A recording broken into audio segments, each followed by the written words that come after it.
this isn't the end of the story. One story that really just helped me see this better is 2 summers ago. A news story broke out of a woman who had died during childbirth.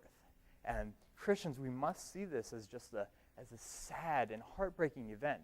But it was amazing. It was on all the major news networks. It was in the newspapers. An investigation was launched.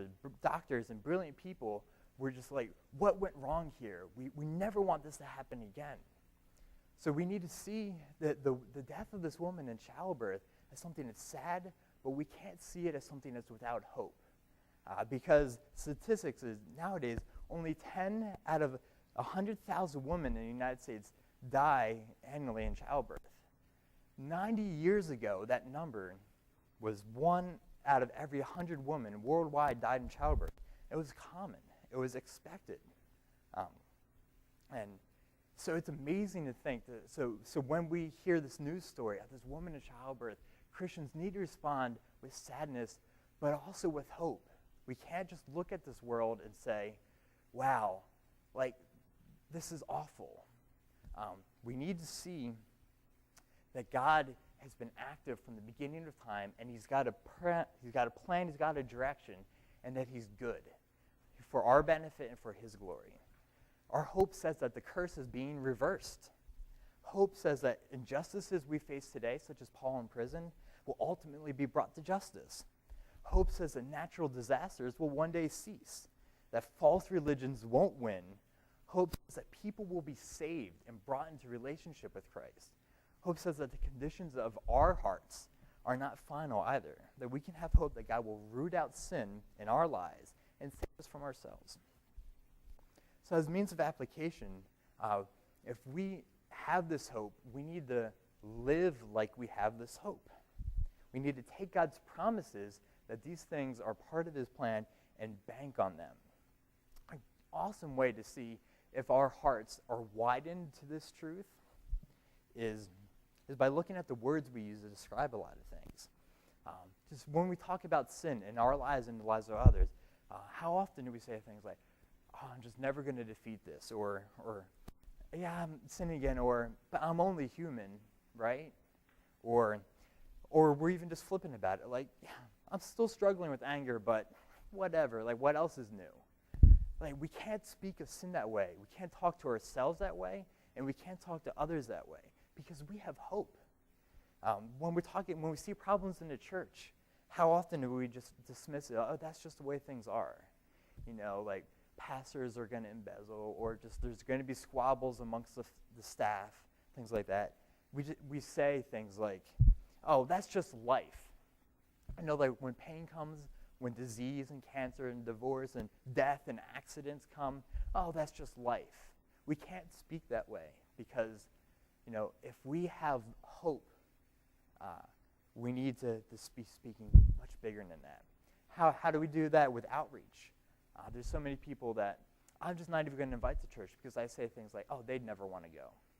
Or that person's just too far away. Or how quickly do we just give up on someone that we're reaching out to? Like, this is not the characteristics of someone who is in love with God, whose heart has been enlightened and knows God and loves God. The heart fully sees God's glory when he sees hope in all things. Strangers are potential siblings. Foiled plans are new opportunities. In our text, we see that Paul prays for the Ephesians so that the eyes of their hearts might be enlightened. So not only will they see hope, but with that verse 18, if you look there with me, we see that he prays that their hearts may be enlightened so that they will know what the riches of his glorious inheritance in his saints is. Which leads us to our next point, that we must look for the value that God gives us. Like, carefully look at this verse. The cursory glance, it says, like, oh, we get riches, the inheritance of Christ. But that's the text, the Greek grammatically, that might be what it's saying, but all of our scholarship agrees that what Paul is saying is that we need to recognize that God considers all the saints his inheritance. It's a picture of God being giddy. He can't wait to inherit us. What this means is it's an irrevocable proof that we have an imputed righteousness of Christ, that God has robed his church with his righteousness to the extent that he sees us as a treasure suited for his inheritance. And it's a sense of longing. There's yearning here that God gushes over us. And because it's imputed righteousness, we're loved not based on our performance, but because we're adopted and clothed in his righteousness. So how sad is it that Paul needs to pray that we get this truth? Like the gospel proclaims loudly, you are loved, yet our hearts are dull to this. Something is wrong. I think part of why this is because our experience with love in this life has been so radically different from this. And the temple of Artemis was this huge temple that the Ephesians had to deal with. Alexander the Great offered to help finance and build this temple, but the Ephesians refused because they wanted to be the ones who built this temple. So they refused government money, and they built this themselves over 120 years. And pagan religion, especially like worship of Artemis, is all about, look how much we've given to our God. Look how great we made this temple. Look how much art we filled it with. Just look at, we've done so much for this God. And the worship is based on keeping that God happy. It's just that's so alien to our experience. That's not what our faith says. Our faith says that God richly lavishes us. He gives us value, that God treasures us. Not that we shouldn't be giving him our best. But the basis of our faith is so different from that. And so different from our human relationships as well. Like, I always knew my parents loved me, but the day I brought home a bad report card was not the day I was going to ask them for like a new toy or something like that. How many stories you hear of wives waiting till their husbands is in a good mood before she asks for something. We just have this understanding that somehow we're loved based on our performance.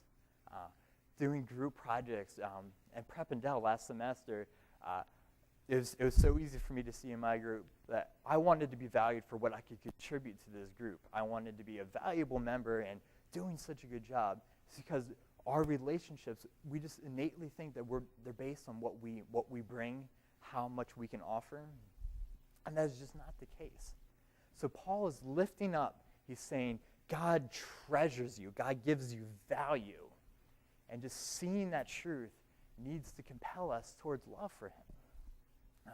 Just one of my favorite ways of just picturing this is from Rudolph the Red-Nosed Reindeer, that old animated Christmas special. It's a wonderful story of Rudolph, he's the son of Donner, one of Santa's prized reindeer. But Donner, his father, has always been ashamed of Rudolph because of his red nose. He's always he sees Rudolph as a blemish almost. And so Rudolph is training to fly, to be on Santa's team one day. There's just so much pressure to live up to his father's reputation and even just to please his father and finally earn his father's respect. But he fails horribly. He jumps and he doesn't fly. But what's wonderful is that there's this young doe, this young female deer. And all the guys have decided, wow, she's something. She is a girl to be. She's popular. And Rudolph finally works up the nerve to ask, like, can I walk you home after flying practice? And she says yes. She even goes further than that. She says, I think you're cute. And Rudolph's eyes just light up, and he exclaims, she thinks I'm cute! And he flies through the air. The picture of just knowing that he's loved releases him from all this stress and bondage. And Rudolph flies, and he's a terrific flyer. And he's not even thinking about it. He's not trying to see how well he's flying. Just knowing that someone esteems him, that like, this doe thinks I'm cute. So he says, I'm cute, and he flies. How different is that from our experience of knowing God's love? Just that so often, I think, if I haven't had a good quiet time this morning,